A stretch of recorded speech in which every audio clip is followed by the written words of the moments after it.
Okay, sige. Tuloy natin pagsagot. Okay, a sharp-crested weir sharp-crested in a horizontal channel, 10 meters. So, ito yung side view. Yung kanina kasi front view yung nakikita natin. So, again, yung weirs, hindi ko nalagay dito definition, no? Yun yung obstruction, yung nilalagay mo sa channel, either maipon yung tubig dito or pwede rin siya ma-submerge. Ayan. Kaya meron din tayong submerged weir. Sige, isunod ko rin yung ano, last video ko yun. Tapos second to the last to. Or baka dadagdagan pa natin. May kasunod pa pala to. Yung submerged na part. Okay, discuss din natin yun. Kaya sharp-crested weir in a horizontal channel, 10 meters wide. Yan yung perpendicular to the page yung nakikita natin. Ito, naka-side view to. Okay, ayan, side view yan. Ito yung nakikita natin. Ito yung front view niya. Ayan. So, 10 meters wide. So, ito yun. Yung perpendicular to the page. And hopefully gets naman na yun. No? Okay. So, and 1.4 meters high. So, ayan na may pina siya, di ba? So, yung sinabi ko kanina. O yung isang, nung nauna kanina. Ano pag ibang araw pala pinanood yung video na to. Di magkasunod. Basta yun, yung nauna. Okay. So, yung P, yun yung height ng wear plate. Kaya, yan yung P pangalan. Tapos H head. Actually, ano to eh. Upstream head. Pag sa submerge, yan din yung upstream head. Then, ang depth, total depth, mapapansin mo, head lang yan plus the height ng weir. So, ganun lang. Di ba? So, compute the discharge coefficient. O, ito na yung sinabi ko na iba yung CW sa C lang. Ang CW, ito yun. Ito yung CW. Wala kasing dito. Dito, hindi rin maayos. CW, yun CW. Okay, so ang CW natin ay, yan, sulat na lang natin para makabisa rin natin.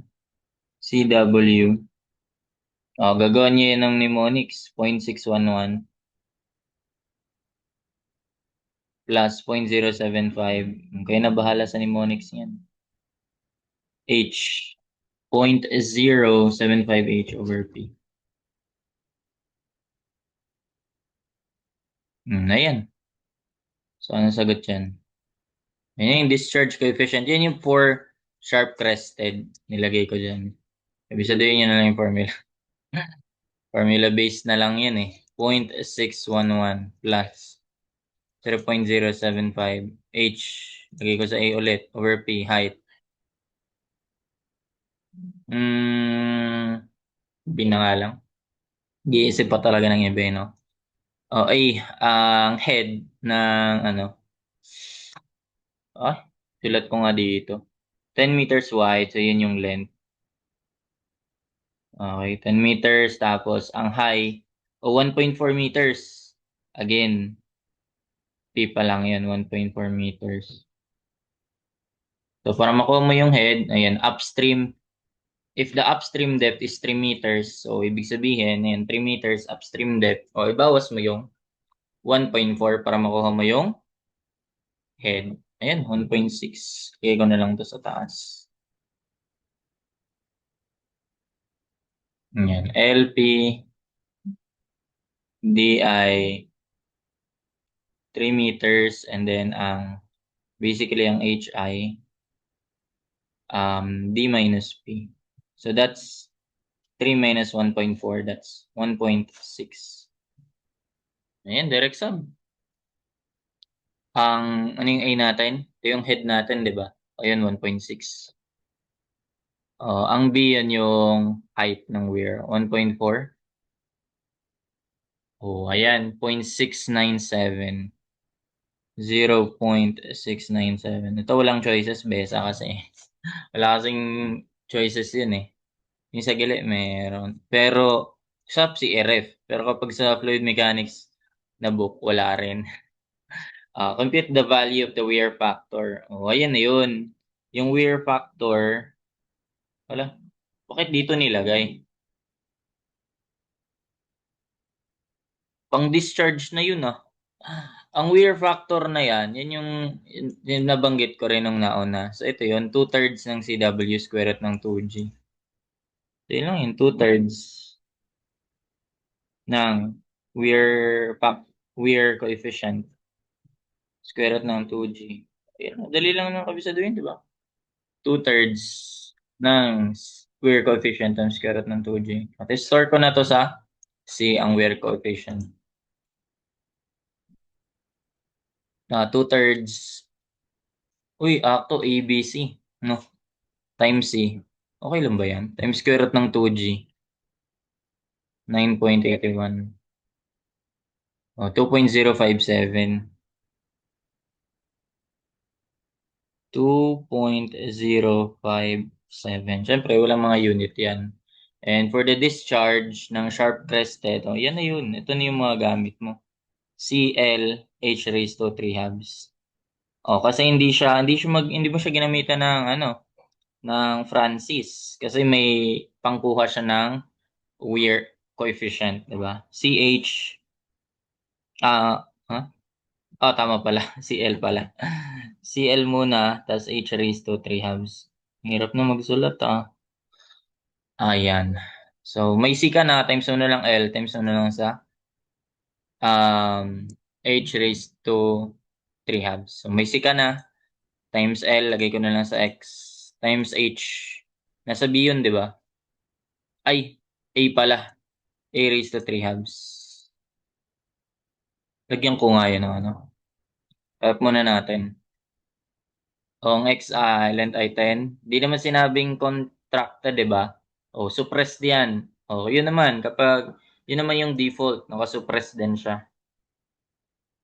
Okay. So, ayan. 41.638. 41.638. Ano yun yan? 41.638. Tayo? Meters.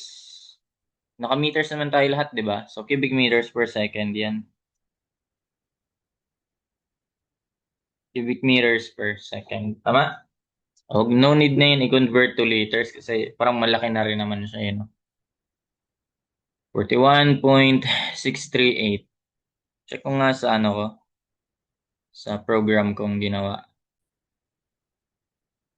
Ayan, check ko nga sa program kong ginawa. Dito, for sharp crested, 10. Tapos, height ng wear plate. Ano yun? Yun ba yung 1.4? Tapos ito ay maging 1.6, di ba? Ay, nangyari. 1.4, 1.6, tapos upstream depth. Okay na eh. Nisinolve ko na eh. Ginamit ko na siya dito. Pangkuha lang yan ng H yung upstream depth. So, ayan. 41.638 cubic meters per second. Tama ba? Ito ba yung nakuha natin? 0.697. Box nga natin. 0.697. 2.057. And this one. 2.057. And ito. Okay. So, no need na liters per second kasi lalaki lang lalo yun. Ang laki na nga niyan di ba? Sunod, ito naman tayo sa kapag broad-crested naman. Sa broad-crested, dalawa yan eh. Ito yung sharp-crested kasi ito lang yun, di ba? Sharp, kumbaga manipis lang siya dito. Ganun yun. Ang broad crest, ito kasing tinatawag nating crest, di ba? Ito.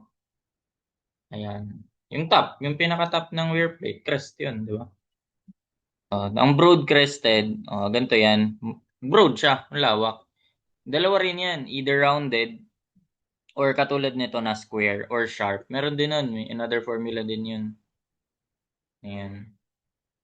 Pag naka-square naman siya. Okay, so okay na tayo dyan. For the discharge, yun pa rin. Tingnan mo. A broad-crested weir of horizontal channel is 10 meters wide, same value. 1.4 meters high, same. And upstream depth is 3. Pare-parehas lahat, di ba? Compute the discharge coefficient. Yun pa rin. CW. Ay, nawala yung ko. Ito pala. Tinago. Minob ko nga pala siya. Nawala yung coding ko. Kabisado eh. Kayo, kabisaduhin niyo yan kasi magte-take kayo. Pero kinabisado ko rin 'to nung nag-ano eh, hindi rin lumabas. Mnemonics ako nito dati, nakalimutan ko lang. O hindi talaga sa akin, sa lecturer pala namin yun. Pero kind of di ko trip eh. Pero napilitan na lang din eh. Ayun, nakalimutan kasi di effective. Daming satsat. So yun na nga. So CW, that will be, CW pa rin to. That will be, ito naman, 0.65. Uy, parang ano ah. O, tandaan nyo lang yung parang fee sa ano. Fee kapag compression controlled. Nagpisad. 1.65 tapos 1 plus. Again, applicable lang itong mga to kapag given yung height ng weir. Yun lang naman. Height ng weir plate. Simply weir. Okay, sinasama ko yung plate para maalala ko bakit P siya. Dami naman pwedeng letters, di ba? Bakit P? Doon siguro weir plate. So 1 H plus P. O, parang square root lang pala to. Raised to 0.5, di ba? That's raised to 1 half. Uy, wala na akong space dito. Angat-angat ko pa to. Ito parehas lang naman.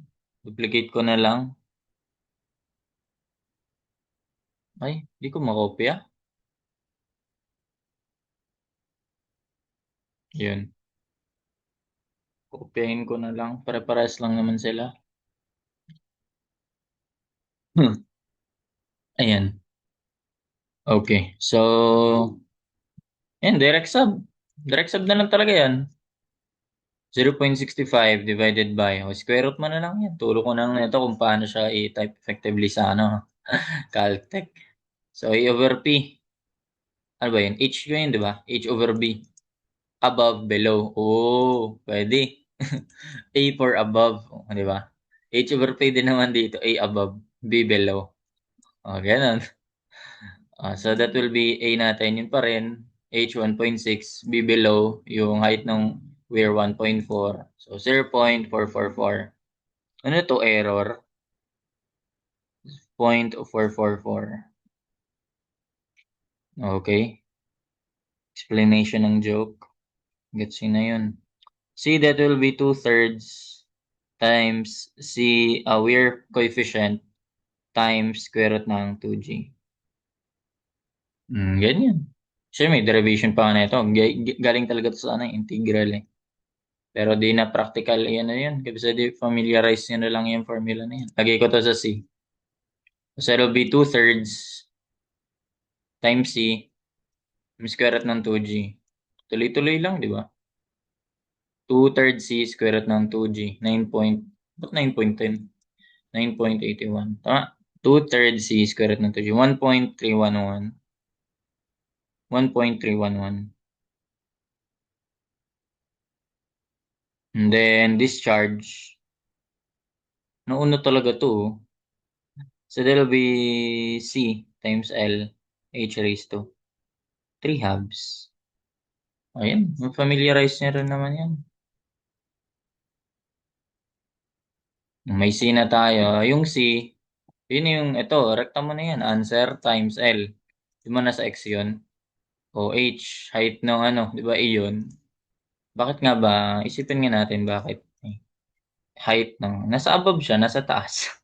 Yun na lang, above, below. Para madali. Raised to 3 halves. Calc X 10 A 1.6 26.537. Ayun, malalaki yung mga value natin 26.537 ba yun? Kalimutan ko agad. Short memory. 537. Nasa short term ko lang. 537 cubic meters per second. Hirap mag-type. Magsulat pala. 26.537. So, yan na yun. Answer natin. Check natin sa program ulit. Ayan siya. For the program, for broadcasted 1010, yun pa rin. 0.44, 1.311, 26.537. Same naman. Ayan. And I guess that's it for these problems. Hope you learned something.